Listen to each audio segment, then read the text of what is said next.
you startled me. I was just in the middle of reviewing Dead or Alive Xtreme 3 for the PlayStation 4. Now, if you want this title, you're gonna have to import it, because it's not coming to the West. So is it worth it? Well, that's why I imported it myself, to, test the waters for you guys. So remember, I'm doing this research for you, to let you guys know, the viewer, if you should play this game. Doing it for you guys. Doing it for you. All the research for you guys. Knock next time. Thank you.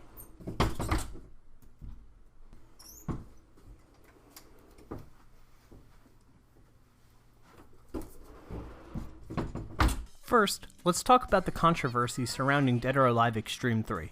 It is important to note that I am looking at Dead or Alive Fortune, the PlayStation 4 version, not Venus, the PlayStation Vita version, but more on that later.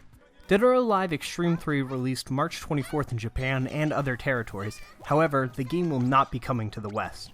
The announcement was made saying that we are consciously respecting and strategizing to support different global audiences the Dead or Alive franchise lends itself to. Going further, Koei Tecmo followed with, "We were worried about being part of the conversation about the portrayal of women." So they ended any plans to bring the game to the West, even though earlier stating that they were willing to if the demand was there. And boy was it. PlayAsia import retailer reported record-breaking sales, and delays, due to the sheer amount Dead or Alive Xtreme 3 sold. Clearly the demand is there. How well would it have sold in the West? I guess we'll never know. Social justice, 1, 2, 3. I wanna be PC. It's just the way to be for me and you. I purchased the Hong Kong Asia multi-language version of the game from PlayAsia myself, though you can create a Hong Kong PSN, which you will need to download any DLC, but you can purchase a Hong Kong PSN card, enter the code, and buy the game digitally if you so wish. This is why my copy of the game has English subtitles, and I have to say they're pretty well done. Now, with all that out of the way, the question still remains. Is this game worth all the attention because it's a good game wrapped in a bouncy gift box? Or is it just a cash grab, doing something most games wouldn't dare to do? Let's find out.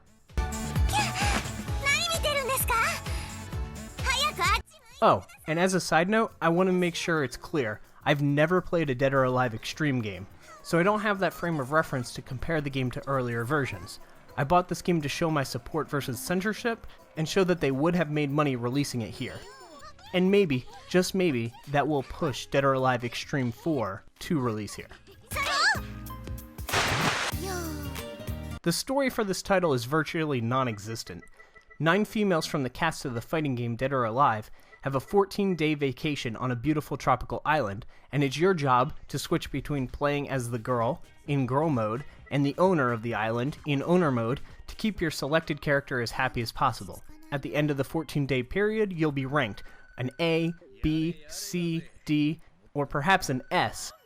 If you complete all 7 of the girls' personal missions as well as kept them fully satisfied, you may be treated with an extra cutscene at the end as well as the coveted S+ ranking.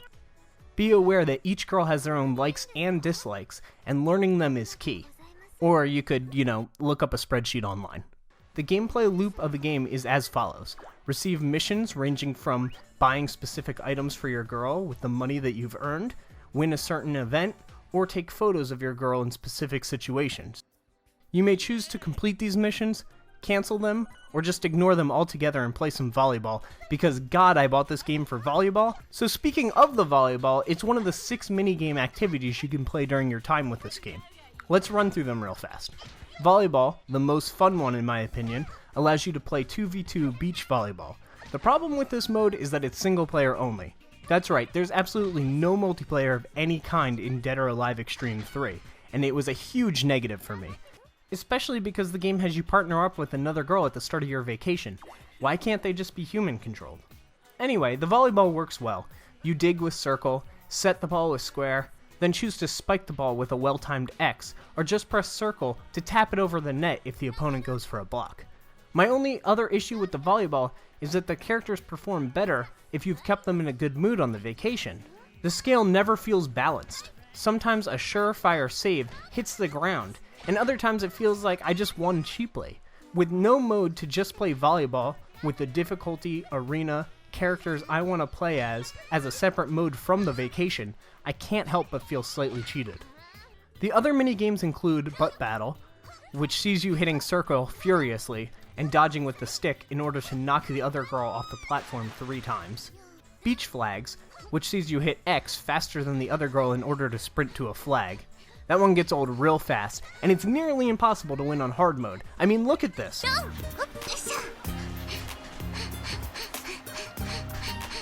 I'm not even close. Tug of War, which is basically a mental game of rock, paper, scissors between pulling, pushing, or standing your ground by furiously pressing X. Pool hopping, my second favorite activity, where you must carefully time your jumps, either holding down the button for a longer jump or tapping it for a hop. This minigame was more fun than it looked, and honestly, I rank it up there with the volleyball. Once again, I don't know why this isn't 2-player. And finally, the rock climbing. In this game, which I use the word game lightly, you complete a string of QuickTime events over a course of 50 seconds or so, until you reach the top of a rock, where you're rewarded with a celebratory pose, or one of exhaustion. You can basically sum up the minigames like this.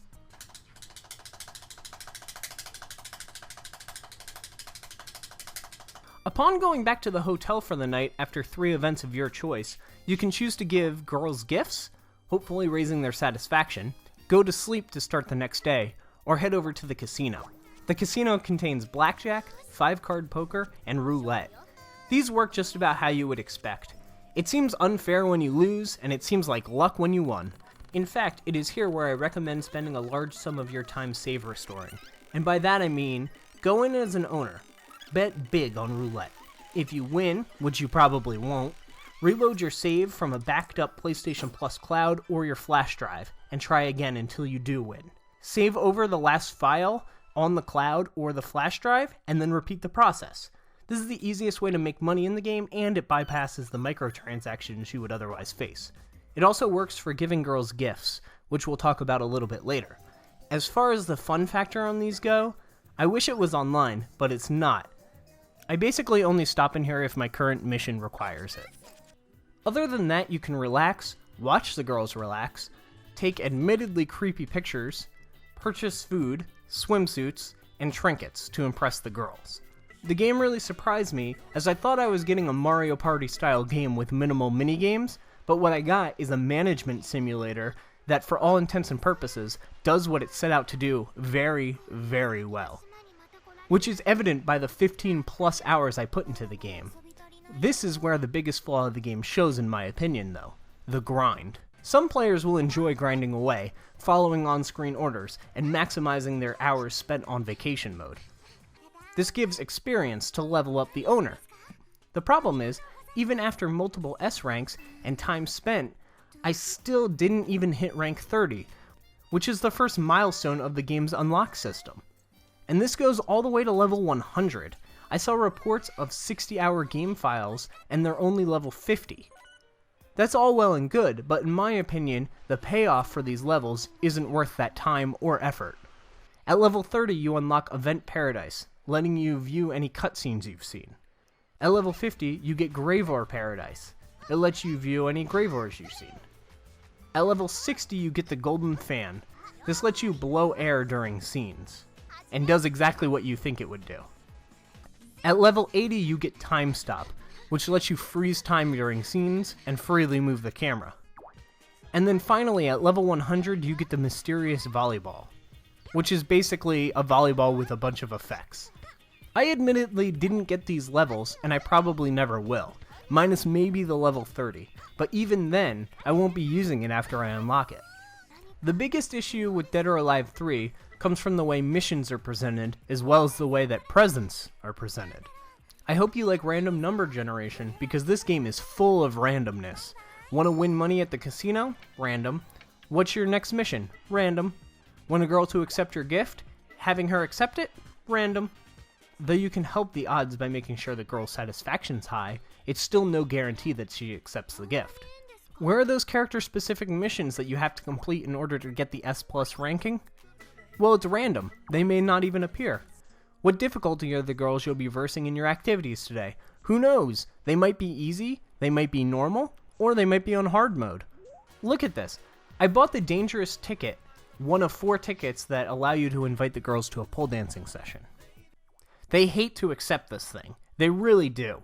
It took me 17 times with a fully satisfied girl doing the save reload trick from earlier. Why was I doing the save reload trick? Because the ticket has to be re-gifted for half its price if it was rejected. On top of that, it's consumable, one-time use. I can only assume the level of randomness was added due to the ability to use microtransactions to try all this again, or you could just save your backups. Given the option, should you play this game on the Vita or the PlayStation 4? Well, it's hard to judge. First off, I haven't played the Vita version, so I can't speak to performance on that. But I feel like the gameplay lends itself to the Vita better. Daily chunks that can easily be stored and picked up for later, assuming you are okay with playing this game in public.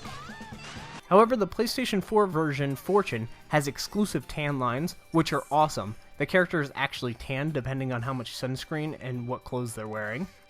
It has wardrobe malfunctions, which basically cause the girls to hold up their swimsuit tops. The game runs at a solid 60 FPS versus the Vita's 30. As well as an exclusive costume for Marie Rose, my personal favorite character. All these reasons are why I got the PlayStation 4 version over the Vita. Though, the Vita does get an exclusive costume for Honoka. Also, each one has an exclusive legendary swimsuit, the Venus and the Fortune, respectively. If you're lucky enough to own both versions, you can transfer items between them. Overall, Dead or Alive Xtreme 3 Fortune's gameplay loop was surprisingly addicting and fun for me. Fighting with the randomly generated game content was not. It's unfortunate that these two were so at odds with each other. If they just had a relaxing vacation mode, basically a mode where all was equal, no missions, no ranking, just enjoy your stay, I'd most likely play the game more. That and the fact that there's no multiplayer in a sports game.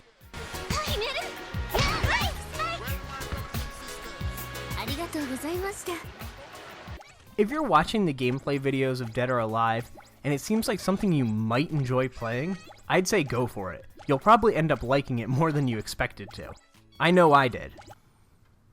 I enjoyed the game so much more than I thought I was going to, that I went and picked up the fighting game, Dead or Alive 5, Last Round for the PlayStation 4. It's alright. And if you think it looks laughable, boring, dull, then that's what you're going to get out of the game, and I'd recommend you skip this title.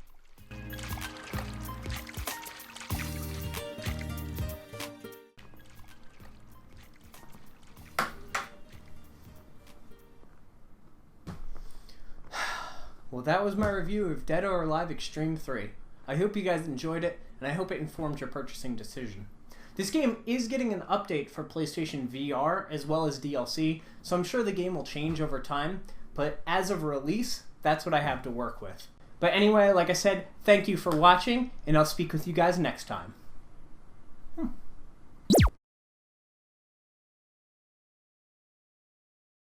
Now, if you want this title, you're going to have to import it, and that's going to cost a pretty penny. So I figured I'd test the waves for you guys. That's not the expression. Test the waters is the expression. We'll try again. He startled me.